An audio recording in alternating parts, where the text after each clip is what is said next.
Welcome everyone. In this lecture, I will talk to you about the anatomy of pleura. So, before start talking about the pleura, you have to know that we have a couple of lines on the surface of our body. We have to know where they are and what we call them. So if you have a look anteriorly to the chest, you have a line in the passes through the midline. We call it anterior median line. Anterior because there is another one also in the midline but posterior. So this is the anterior median line. Sometimes we call it, because in the mid of sternum, we call it mediastinal line. Now again, what we have also two lines, one on the right and one on the left.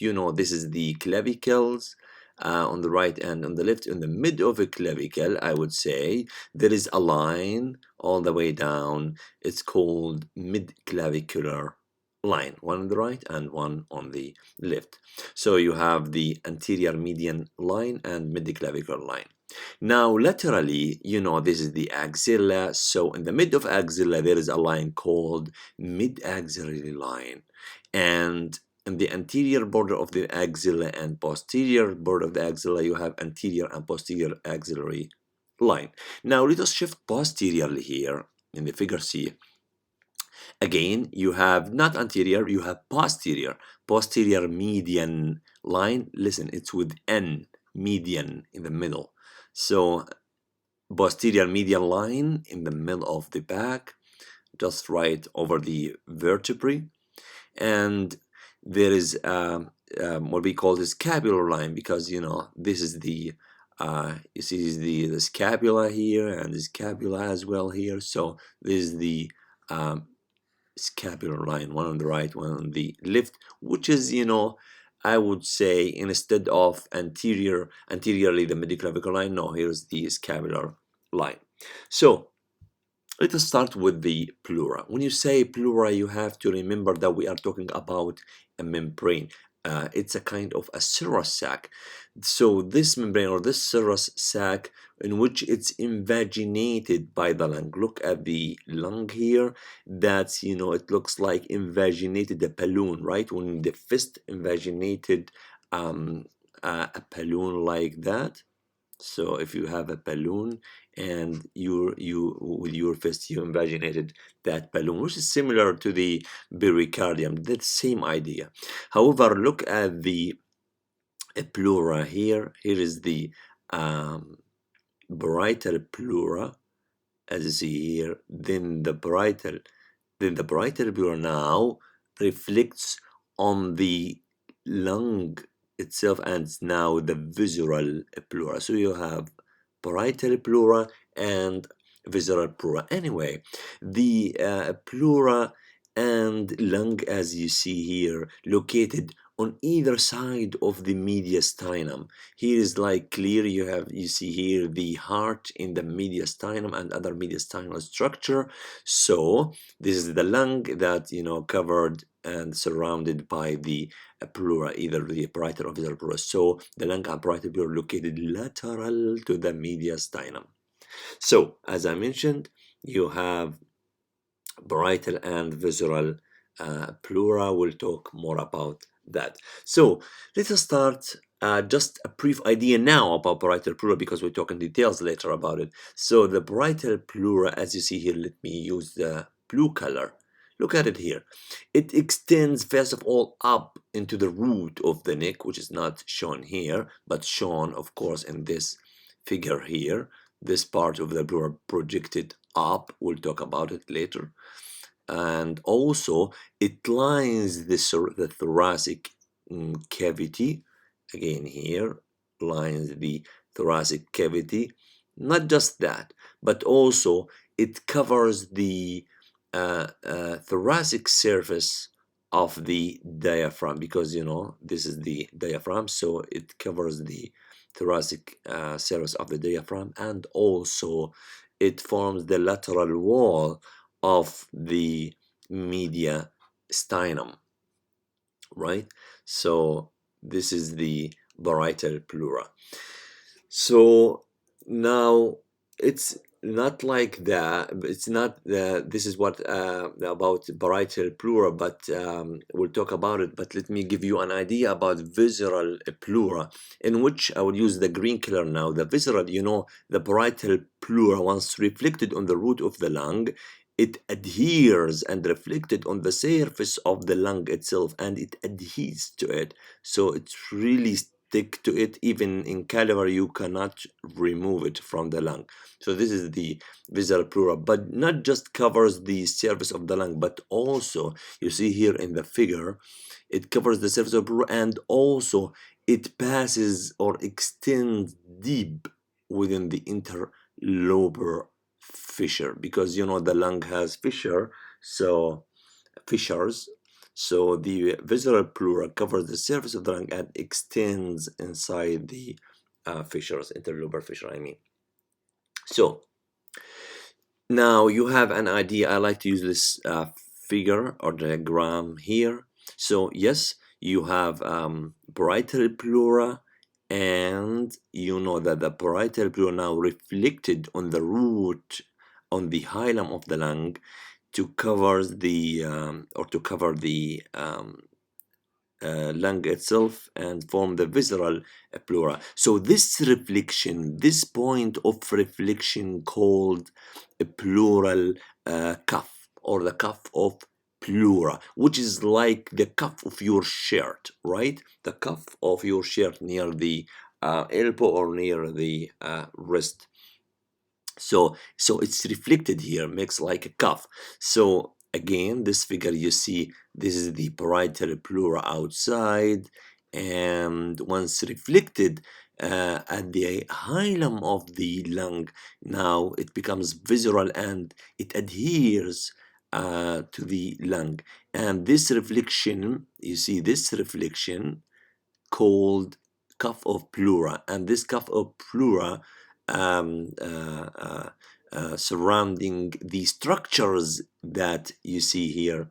This cuff surrounds the structures in the hilum of the lung. These structures called the root of the lung. Anyway, so it landmarks the hilum of the lung, and also this cuff hangs down, as you see here, form what we call like a loose. It's a loose fold known as pulmonary ligament. This pulmonary ligament, you know, they adhere to each other by connective tissue, but you have to know they give like an extra space for the change in the hemodynamic vessels here. You know, take a deep breath, increase in the blood, decrease or whatever. So you need like extra space sometime for these structures to extend or so forth. So we have here the pulmonary ligaments. So at the end of the day, it's formed by the reflection of parietal and visceral pleura at the hilum of the lung. Now you have now an idea about something called parietal pleura and visceral pleura. But you know maybe that between the parietal pleura and visceral pleura, you have a space here. This cavity, we call it pleural cavity. It contains pleural fluid, which is very simple. But clinicians prefer not to say cavity. They prefer to use space. They call it pleural space. But as anatomists, we call it pleural cavity because it's a cavity. So it contains, as I mentioned, pleural fluid. This tiny fluid located here, which is about 5 to 10 cc, although it's maybe it's a little amount of fluid, but it's enough, I would say, to lubricate and facilitate the movement of lung inside the membrane, and so the membrane, the parietal and visceral, can move or slide over each other, and of course this facilitates the respiration cycle. So now we will dig deep in details about the parietal pleura. Now I think you got an idea before a couple of slides about parietal pleura, but we can just follow the color, right? So the parietal pleura that we mentioned extends up into the root of the neck and lines the thoracic cavity and the upper surface or thoracic surface of the diaphragm and forms the lateral surface of the mediastinum.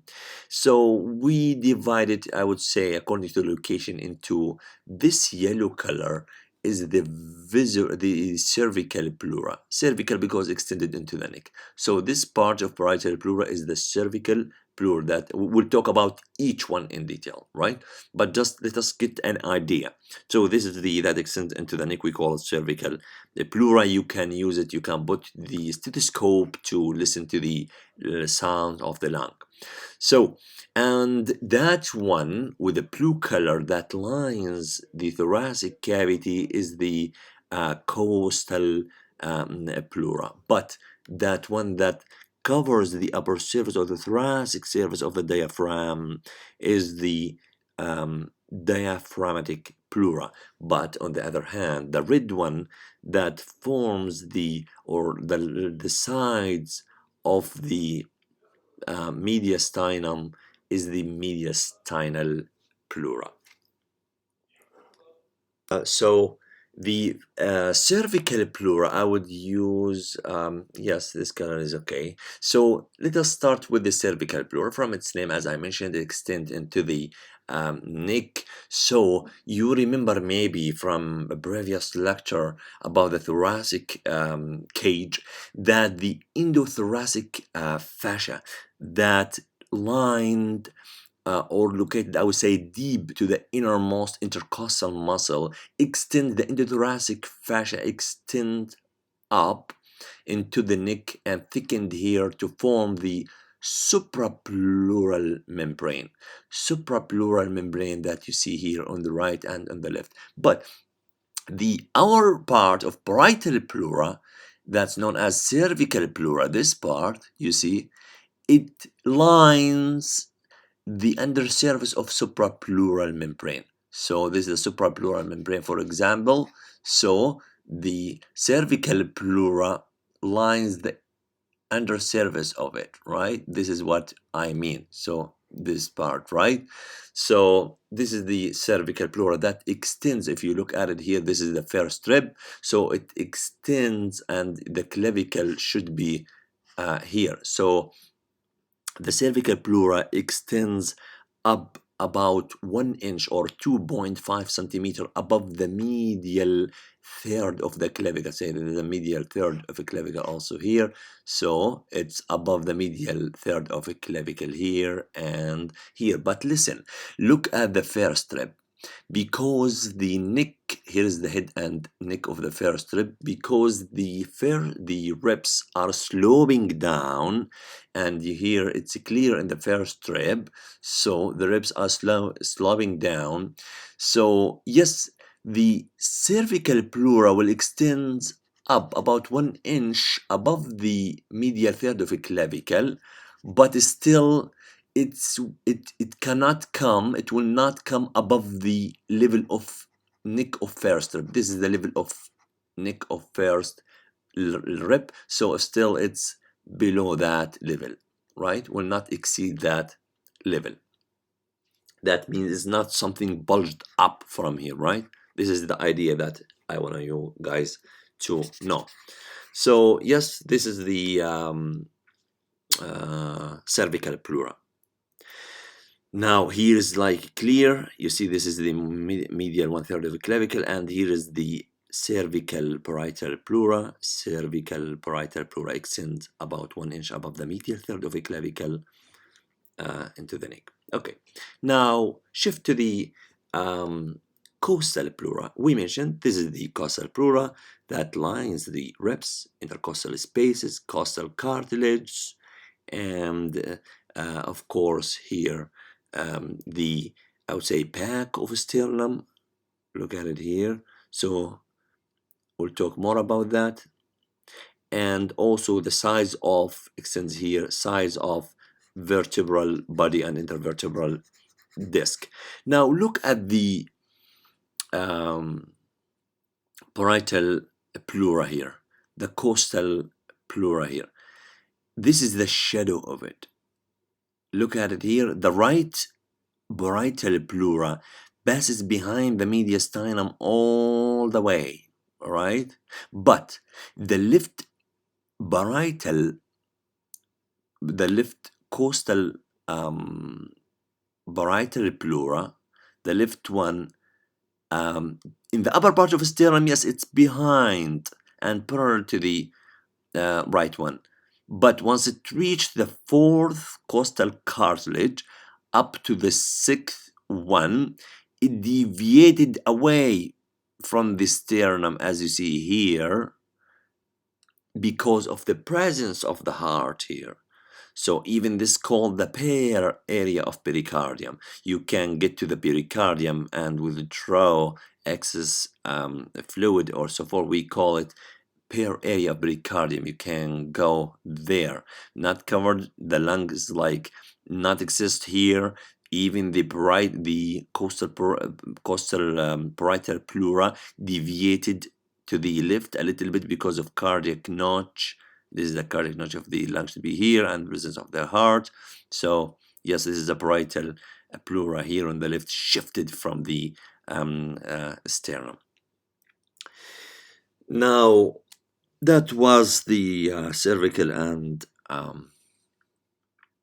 costal parietal pleura. But what about the mediastinal parietal pleura?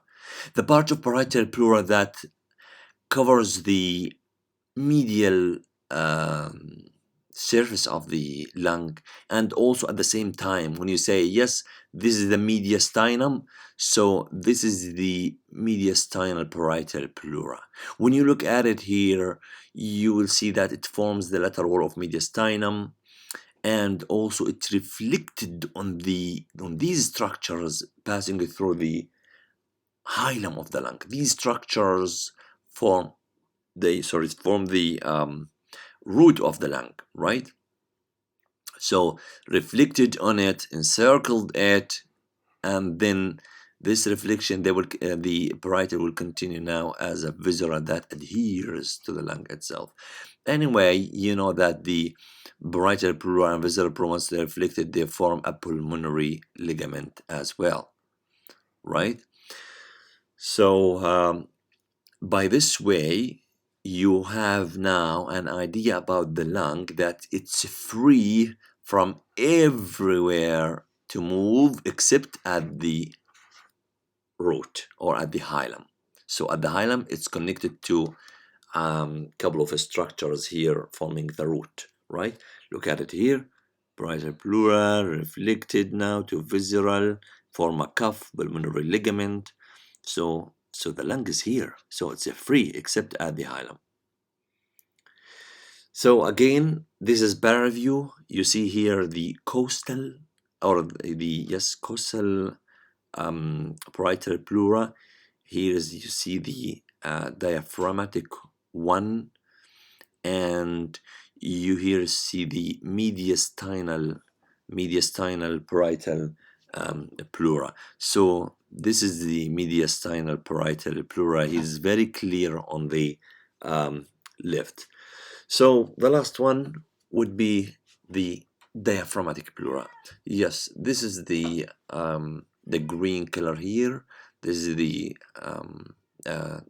the diaphragm, and this is the thoracic. This is the thoracic surface of the diaphragm that covered by diaphragmatic pleura. So what I want you guys to know, that in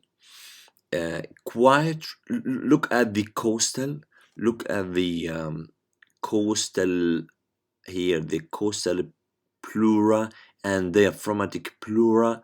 So they are in close contact with each other. They are in opposition to each other. That means they are adhere to each other, right? This is the diaphragmatic and this is the costal, but and they will still, like in this in this way, I mean adhered or attached to each other, on a close contact to each other in quiet respiration. That means if you take quiet respiration, you are breathing normally without force or deep inspiration.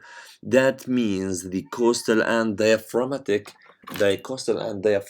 recess will the costal and diaphragmatic parietal pleura will stay in contact with each other. But when you take a deep breath, that means the lower border of the lung will move in this recess and separates the costal from diaphragmatic parietal pleura, right? So here is, I think, more clear. This is the costal pleura, and this is the diaphragmatic pleura. So they are in contact to each other, as you see here.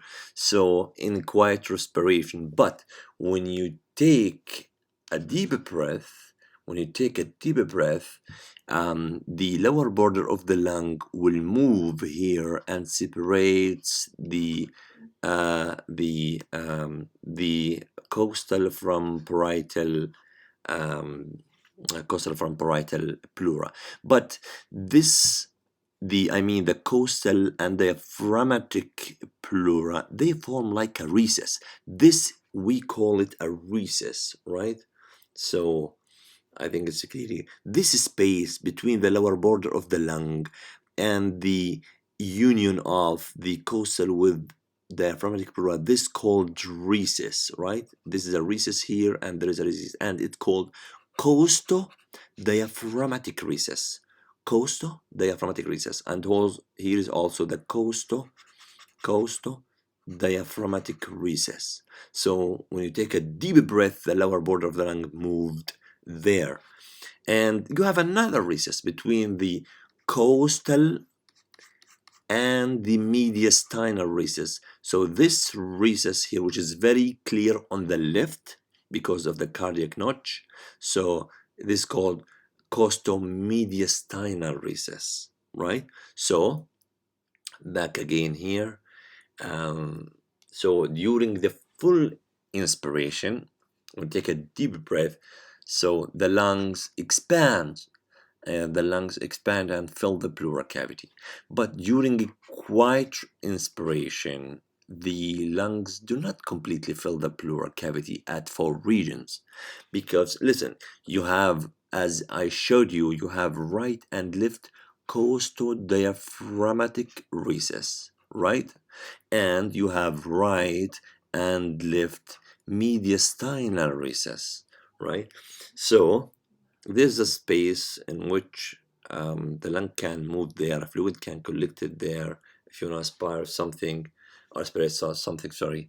So I will start again, although we discussed that, but let me iterate what I mentioned before.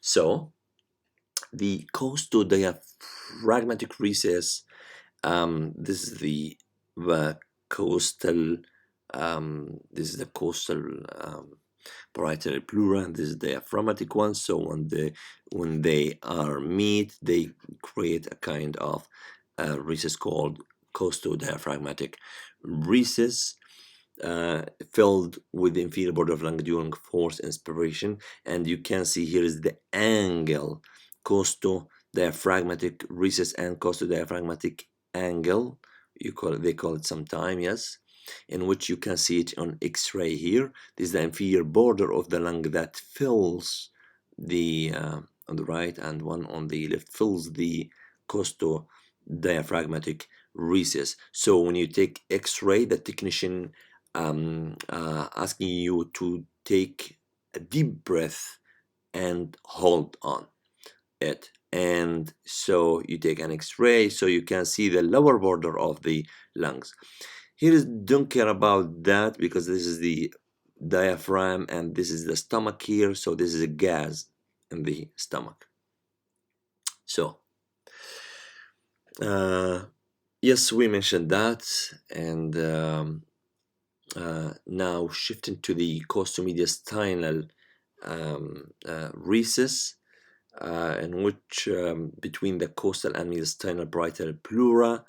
And it's good to say here that the costomediastinal recess is not like usually filled by even quiet respiration. That means during quiet and during deep inspiration, they filled by the lung. So yes, you have to know that. But the costodiaphragmatic recess filled with the lower border of the lung during deep inspiration. But this what we call the costomediastinal recess filled during even sometimes the quiet respiration, right? So yeah, so before the end, I will like give you a hint about the how to memorize the nerve supply of parietal and visceral pleura. Start with the parietal pleura, guys. You see here, this is the parietal pleura, in which laterally it lines the thoracic cavity. That means the costal part innervates by the intercostal nerve, right? While the mediastinal part of parietal pleura and the diaphragmatic one innervated by phrenic nerve. Do you remember the phrenic nerve? That's crucial to the diaphragm that passes in the medial mediastinum. So it passes in the medial mediastinum, so also it innervates the mediastinal pleura and the diaphragmatic one. So this is the parietal pleura. That means parietal pleura innervated by intercostal nerve and the phrenic nerve. So these, so it's like a somatic, like your skin, for example, sensitive to pain, temperature, touch, and pressure. While so it's at the end of the day innervated by intercostal nerve and the phrenic nerve. That's it, right? So while the visceral pleura, you see, I will change this, so that covers the surface of the lung, innervated by the same nerve plexus called pulmonary plexus from autonomic nervous system of sympathetic and parasympathetic, of course, the same that innervates the lung, it innervates the visceral pleura as well. So visceral pleura, from its name, it's like the visceral structures. So it just sensitive to stretch. So it's not sensitive to pain, temperature, and pressure. That it's like intestine. Even in the intestine, you cut it, there's no pain, but there is a pain for stretch when there is obstruction in the intestine. So it's like a visceral organ. And you know that the pulmonary plexus, as I mentioned, from autonomic nerve, sympathetic and parasympathetic. We'll talk about it in the lung. Yes, now this is very important, especially clinically as a physician and in the exam as well. So you have to know the surface anatomy of the lung and the surface anatomy of the pleura. It's just, listen, let me show you the border of the lung so you will not be confused. I will now start about landmarking the lung anteriorly here. So this is the right one, and on the other hand, this is the left one. So you have to remember these numbers: 6, 8, 10. When you talk about the lungs, the lower border, of course, during quiet respiration, so the inferior margin or border of the lung, you have to remember 6, 8, and 10. And because you know that the lung is like encircled by a pleura, so we expect that the pleura will be lower than that. That means the lower border of the pleura will be not 6, 8, 10. No, it will be 10. It will be 8, 10, 12. Right? 8, 10, 12. So let us start with the lung. So the lung, I think you remember at the beginning of the lecture that we created the kind lines, right? Do you remember the midclavicular line? That this is the clavicle, so that passes all the way down from the midpoint of the clavicle. So this line, also remember the mid-axillary line and the vertebral line, so, or scapular line. So let us start with, you have to know, when you talk about the surface anatomy of the pleura and lung, remember these lines: mid-clavicular, mid-axillary, and vertebral. And remember number 6, 8, 10. So this number 1, 2, 3, 4, 5, and 6. So this is the lower border and mid-clavicular line. So the lung located at the level of the 6th rib number 6 at mid-clavicular line, right?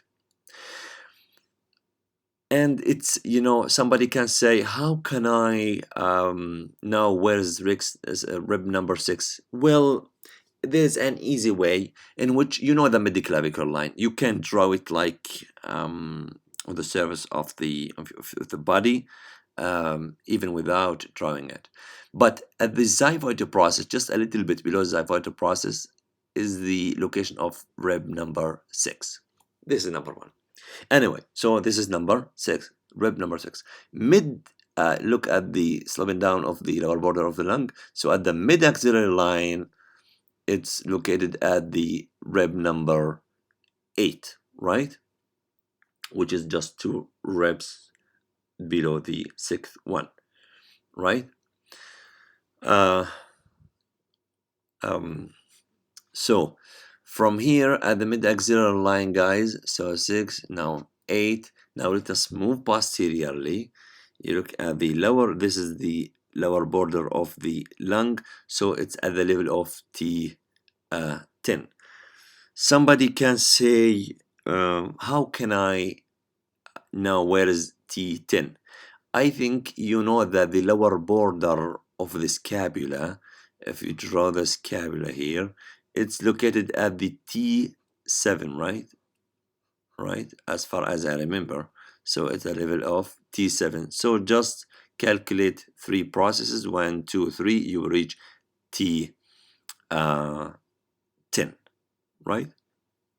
Okay, here's the lower border of the lung. But what about the lower border of the pleura, which should be a little bit lower than the lungs? That means you have 8, 10, and 12. So again, mid-axillary line, you would see that here at the level of the 8 and this is mid-clavicular line, right? And so again, 1, 2, 3, 4, 5, 6, the rib number 6 at the nipple, 7 and 8. And when you move to the mid-axillary line, it's at the level of rib number 10, and posteriorly, here is just, it's located below the border of the lung. This is the border of the lung, right? So at the level of T12. So you have to memorize these numbers and lines, which is pretty easy. Now a little bit of clinically, you know that the pleural fluid that's secreted into the pleural cavity, about 5 to 10 cc, to lubricate and facilitate the movement of lung inside the parietal pleura and the cavity there. So, but sometimes for a reason or another, because of overproduction of the fluid, or sometimes impairing the drainage of that fluid, it results in abnormal accumulation of the fluid, like you see here. So this called pleural effusion, the accumulation of the fluid inside the lung. So in this case, you know, the this serous fluid that accumulates there can create a pressure on the lung and the bronchi to shrink. And if you take an x-ray, because, you know, normally the lung and the air, I mean, is creates a kind of black color that you see here on the left, but here on the right you see this area is like white. That means it's filled by fluid, and you see the lung how much the size of the lung, which is similar to this. So this is the collapse of the lung, right? There's a collapse of the lung because of the fluid accumulated there. That's why we know the lower border of the lung and the pleura in case in case of aspiration of the fluid, remove the fluid either anteriorly or posteriorly. You have to know where is the lower border of the lung and where is the lower border of pleura, so you can get an access to the cavity there and aspirate a kind of fluid accumulated there, right? So this is number one. Also, you have to know where's the lower border of the lung to know where's to listen for different lobes of the lung. So yes, we mentioned that that's the abnormal accumulation of the pleural fluid, sometime above or about 300 millimeter in the costodiaphragmatic recess. So this accumulation can be because of inflammation, TB, congestive heart disease, or malignancy. So the lung, as I mentioned earlier, compressed with the bronchi, and auscultation here would be like a faint breathing sound. And when you do physical examination, you will get dullness instead of resonant sound. So this is about the pleura, and hope you find value in it. Thank you.